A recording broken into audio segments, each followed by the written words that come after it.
a small group of players who are fit. We've got a lot of players who aren't available. Big players as well. That would make a huge difference. With the window still open, what's the most realistic update you can give us? Can we hang what happened? Signing new players? No. Okay. If you've got a few to get through, gents, we'll go to Craig, Jordan, and Kieran. You mentioned earlier the defending there. Just from a coach's perspective, can you just take us inside what did happen? They 1-0 up, deservedly 4 minutes to go half time. There's a 3 minute spell where it totally gets away from you. What did happen? What could they have done differently? That'd be a long conversation if I was to go through all goals. I just think we had a goal kick ourselves, and I think we conceded from that goal kick. And the second one was a quick goal kick for them. And I think it may have been from a set play, I'm not 100% sure, but we obviously didn't organise ourselves in the correct way.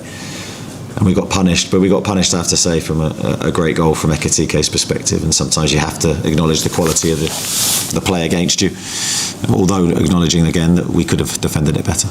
And just quickly, you almost prophesied it when we spoke to you yesterday, when you spoke about the threat of Ekitike. Yeah, I mean, he's an outstanding player, and I think you saw that today. He's got a little bit of everything, and I think that's his biggest strength. He's tall, he's quick, and he can finish. Jordan. 16 points drop from league positions. Why are defending leads become the big issue? Yeah, I don't think today was defending a lead. Personally, I know that you'll come back and say, well, you were winning and you ended up losing the game, but for me there was far too long in the game for that to be an issue. We weren't protecting the lead, we weren't defending deep. The goals have happened, of course, and we have to take responsibility for that, but I don't think it was a defending lead problem. You mentioned you weren't able to use Lewis and Sven. What are their issues? Sven had a tight thigh, and we were under the advice not to use him, and the reason they were here and on the bench is because we were giving them every opportunity to declare themselves fit. And of course in the warm-up they might have felt different. The recovery time's so small, you don't always get the information that you need and the speed that you need it. And with Louis, yeah, he couldn't bend his knee. There's sufficient angles to declare himself fit. Kieran. Is tonight even more painful when a player who turns the game started trying to sign last summer? Not really. It's not about that. It's about us v them, and yeah, obviously their team's very strong and they've got outstanding players. I thought we controlled those players pretty well through the game, but just in the key moments we didn't. Okay, if we can nudge it down a single question, so we'll get a few more in. Back of the room, do you have a question?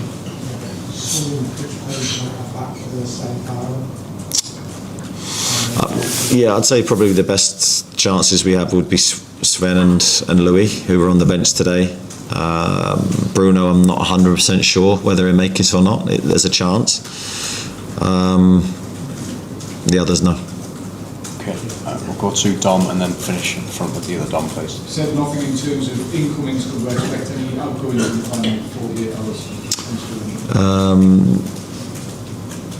I think the only one that possibly could leave would be Jamal Lascelles.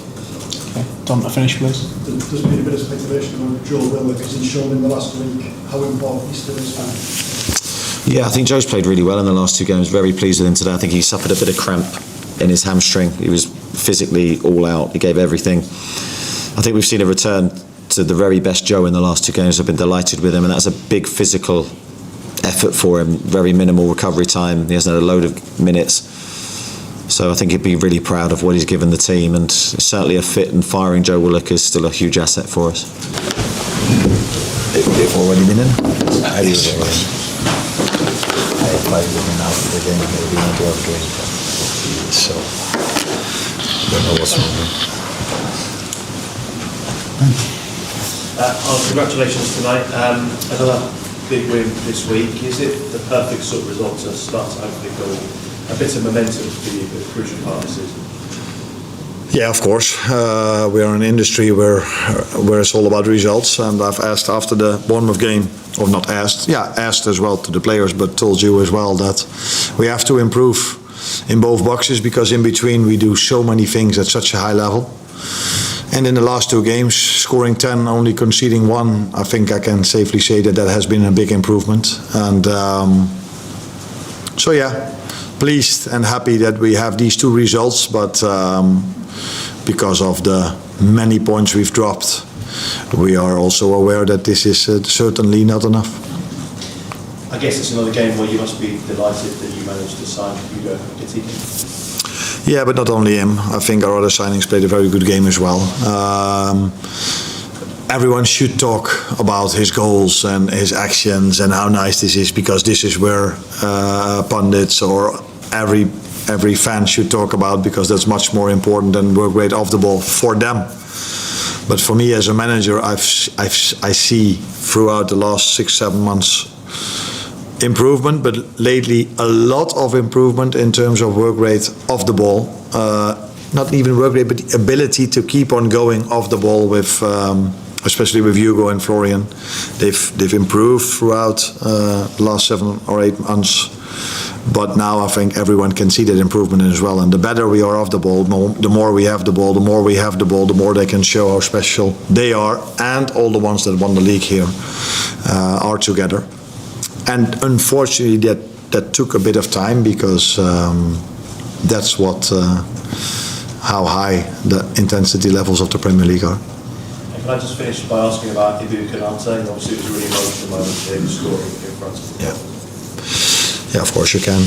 He had a very difficult 2 weeks and probably still has a difficult time.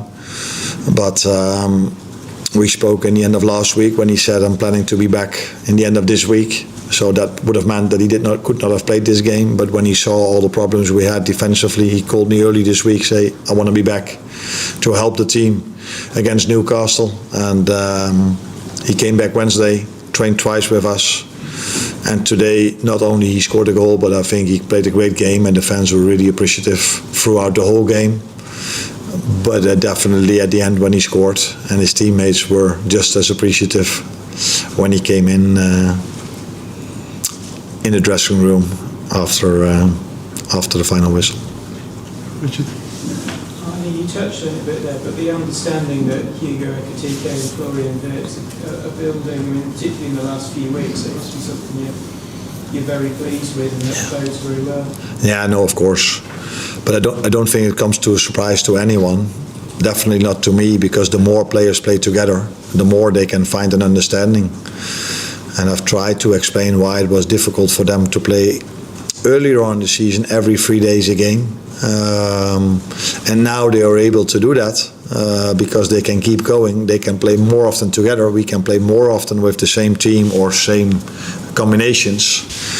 And as last season has shown, the more you can play together, the better it is. And I've always said that I would love to play, not love, but I prefer to play as much as I can with the same 11. But for obvious reasons, that wasn't always possible. But now it's more and more possible. And then you can also see that connections are getting better and better, not only with these two, but also with other players.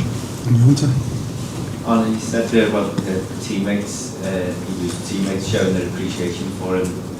Could you give us more of a picture of what actually happens this after the final whistle when he comes? He and I think Florian had an interview after the game, so then we were all waiting for the last two to come in.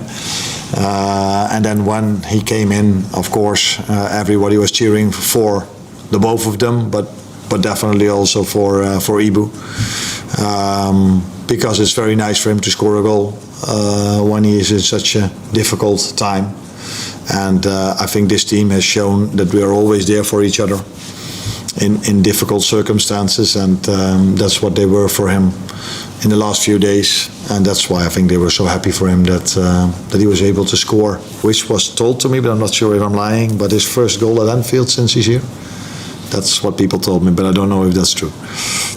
Paul Joyce? You come from behind to win a league game for the first time since the Tottenham match and won the title. How important is that for the psychology of the team, breaking that barrier that you can come through sort of the adversity of the first period? What a bad statistic is that? I wasn't even aware of it. You're talking about home games or home and away games? It's the first time that we go behind after the Tottenham game and that we win a game of football. In the league. Oh, in the league. Okay, yeah, but still, that's a long time ago. I think so many times we've come back from going behind, and so many times we've showed mentality, but unfortunately, like last week. We conceded in the end. So I think not only coming back from and winning it, I think it's the whole way we won it, the way we defended in our box, the desire we had to attack the other box, because we had a very tough first half hour, but after that first hour we could have scored more goals than it took quite a long time, let's put it that way, before we scored the third. We had a lot of opportunities to score it earlier, but we just kept on fighting. There was a great combination between the fans and the players, and I think that is indeed important to come back from behind, but I think it's even more important the way we played in both boxes. Do a couple more, Beth and Lewis. I was talking about what Hugo's brought on the pitch for you as well. There's a video this week of him on the training ground and with all of the canteen staff, and we've spoken before about how well liked he is at the training ground. Just tell us a bit about his character, because it seems like a real character. Yeah, funny, happy, always brings nice energy to the training ground, but also to the stadium, because the fans love him as well. From the start he's here, I think everybody can see how special he is, how fast he is. That was probably seen the best in the second goal he scored. He took a 1v1 and went on the outside, which is very, very difficult in modern football, to beat someone around, because usually players go to the inside and have a shot with the right. But there you can see his space. But again, I would love to mention the fact that he's not only, he probably didn't even improve that much on the ball, because he was special from the start, but his biggest improvement is his work rate off the ball, and that is so helpful and necessary for any team, let alone for a team that wants to press throughout 95 minutes. Lewis, last one. You talked yesterday about Inter Milan wanting Curtis Jones. I presume you don't want anyone leaving within the next 2 days before the deadline, certainly senior players. Yeah, I think there's always a lot of talks about Liverpool and a lot of talks about Liverpool players. There was a lot of noise around the club in the last week, maybe I should say weeks, but I think our fans showed today what noise really means. That's being loud, because they were so helpful today. So that is what noise here is in Liverpool. I think we are trying to strengthen the squad and not trying to weaken it.